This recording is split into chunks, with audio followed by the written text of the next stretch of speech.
ഈശോ മിശിഹായിക്ക് സ്തുതിയായിരിക്കട്ടെ. യെശയ്യാ പ്രവാചകന്റെ പുസ്തകം 33 അധ്യായം 16 വാക്യം. ശിലാദുർഗങ്ങളാൽ അവൻ പ്രതിരോധമുറപ്പിക്കും, അവന്റെ ആഹാരം മുടങ്ങുകയില്ല, അവന് ദാഹജലം കിട്ടുമെന്ന് തീർച്ച.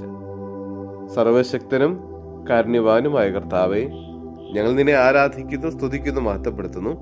കർത്താവ്, ഇന്നത്തെ ദിവസം നീ ഞങ്ങൾക്ക് നൽകിയ എല്ലാ കൃപകൾക്കും അനുഗ്രഹങ്ങൾക്കും ഞങ്ങൾ നന്ദി പറയുന്നു. കർത്താവേ, അങ്ങയുടെ കരങ്ങളിലേക്ക് ഞങ്ങളെയും ഞങ്ങൾക്കുള്ളവരെയും ഞങ്ങളുടെ എല്ലാ നിയോഗങ്ങളെയും ഞങ്ങൾ സമർപ്പിക്കുന്നു. കർത്താവെ, നിന്റെ അനന്ത പരിപാലനയ്ക്ക് ഞങ്ങൾ നന്ദി പറയുന്നു. കർത്താവെ, ഞങ്ങളുടെ കാര്യങ്ങളിൽ നീ ശ്രദ്ധാലുവാണല്ലോ.